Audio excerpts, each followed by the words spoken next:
Tell me about your men's shed experience, Bruce. Okay, I'm an incomer to Tasmania, and although Tasmania is generally speaking a welcoming place, I'm a typical male and shy about my cold calling, shall we say, on people. And in the local rag was an advertisement. Group of men who are interested in establishing a men's shed in Margate will have a public meeting at the Margate Hall on blah blah blah date. I thought, well, here's an opportunity. You've got a workshop, and I spent quite a deal of time and effort on this mess around here, but it would address the lack in my life then, which was face-to-face contacts apart from the bloke at the bank or the lass at the supermarket. So I attended this meeting. In the way of all things, any enthusiasm is either its punishment or its reward. And the next thing I know, I'm walking around with my camera photographing the earth movers shifting the soil for the foundations of the Channel Men's Shed. The next step, of course, is that you're co-opted to the committee and working with it. And it, quite frankly, it has been a lifesaver for me. There are frustrations associated with meeting different guys with different ideas and, you know, the typical lack of tact that some of us have, or the shyness that others have and so forth, but getting them together and talking about stuff has been a lifesaver. From the inside of the shed, there are, I think, three things that need to be very clear in your mind as a shed member. What are we here for?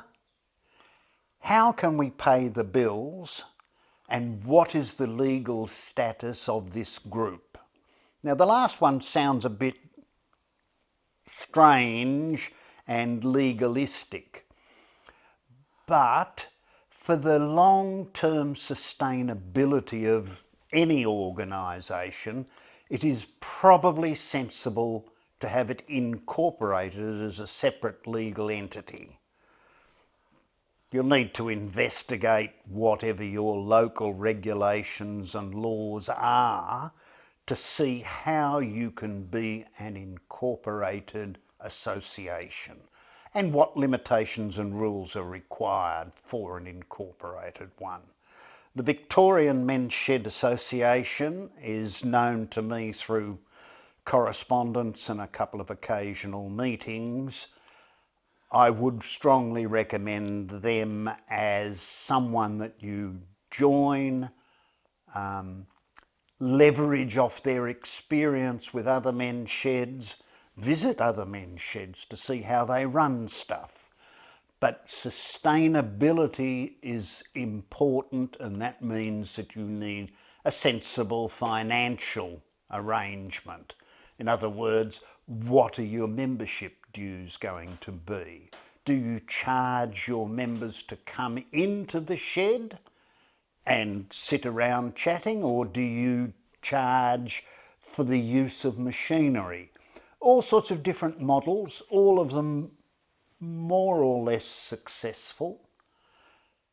It's a case of finding and understanding the model you're going to operate on and making sure that all of your members understand what the model is. The last thing is kind of a weird philosophical or social aspect to sheds. And here I'm going to point the finger at the majority of the male population. We rely on our wives for making social occasions happen. And in those social occasions, which are mixed social occasions, the majority of men feel constrained to behave in a socially acceptable way.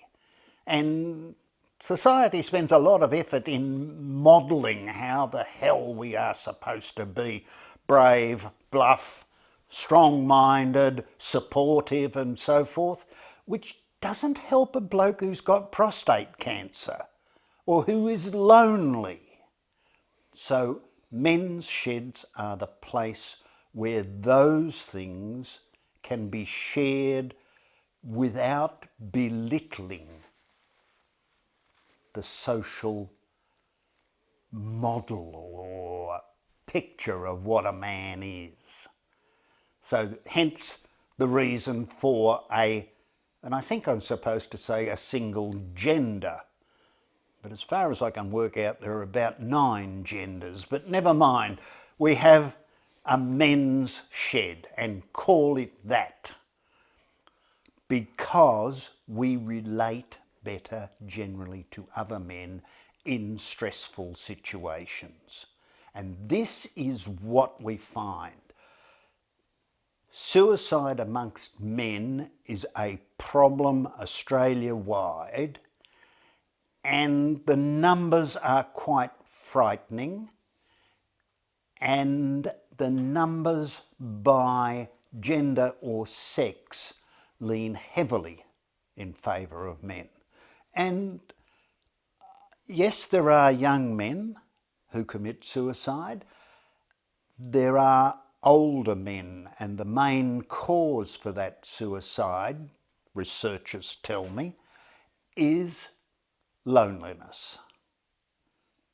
So, is your shed set up or to be set up to address the question of male loneliness? Because half of that, nail that, and your suicides fall away dramatically.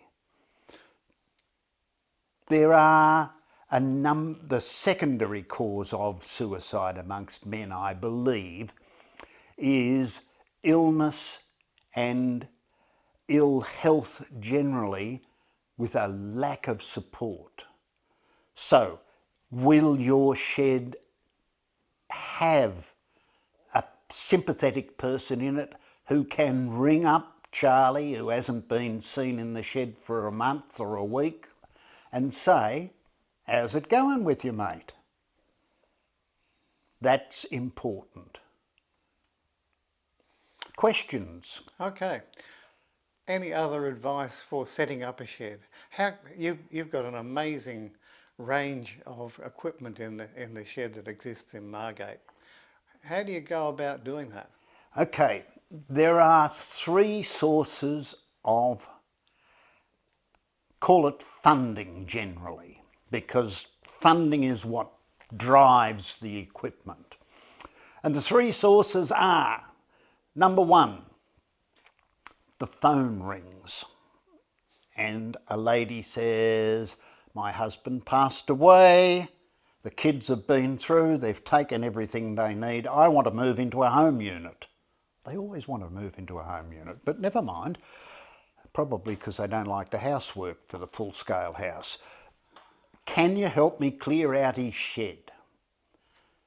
If you say no and get a reputation for saying no, you don't get that opportunity. If you say yes on the basis that, 1, if we can use it, we will use it. If we can't use it, we'll try and give it to a brother shed. If we still can't get rid of it, we'll take it to the tip. And this is the last downside of that approach. You end up having to put your hand in your pocket, unless you can nail the local councillor for a free pass to the tip every now and again, you've got to pay for that. But you fulfil a social outreach thing by helping the widow in her distress to move on with her life. The second one is income from the shed. Now, Don't undervalue the work you can do. You've got a retired cabinet maker, you've got a retired mechanic who can fix, shall we say, a motor mower or restore a piece of furniture. Charge for it.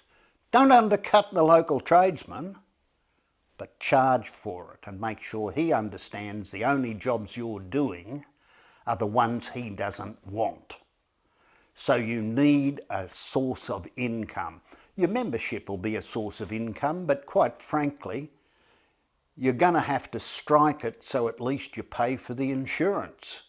And for my own shed, the insurance last year was $5,000. It's not cheap, but you must have it.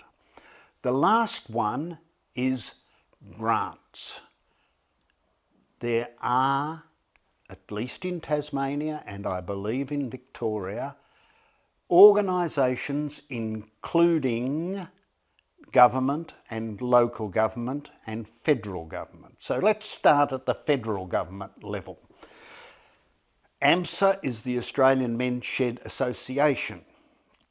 They have a budget of at least $1 million and they have what they call shed development grants. It's a bugger of a job to go through and fill out this bloody computerised form, but it's worth pursuing because there you can get several $1,000s to pay for a new bandsaw or whatever. Been there, done that. State government. I have no idea what the Victorian state government does, but the Victorian Men's Shed Association would be able to tell you. Here in Tasmania, funny place Tasmania, I actually know by first name the minister in charge of men's sheds. I don't know whether she knows me, but I know her. Why do I know her? Because at our Christmas party, guess who we give a free ticket to? The federal member, the state member, and the local councillor and the mayor. Because face-to-face talk means that you've got leverage when you want something or need something.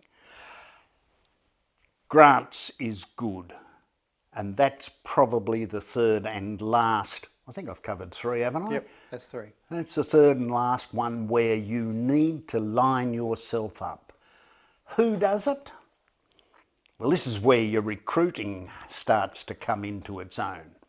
Have you tapped the local solicitor? See whether he'll do a freebie and vet your incorporations association side of things. Have you tapped the local accountant? Is he prepared to step up and audit your books? Will he give you some guidance on which computer program you want to use that makes him happy when he audits? Because otherwise your audit costs can run over the top, but make sure he's on side. Lastly, who's the local paper? Now, I suspect, to put it as courteously as possible, local papers are in their dying days.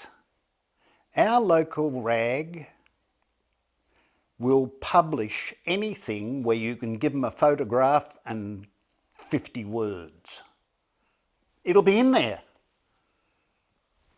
Ideally something along the lines of, you know, Channel Men's Shed had a working bee at Mrs. So-and-so's place and put in a lovely ramp because she's been put into a wheelchair or something like that. Human interest stuff.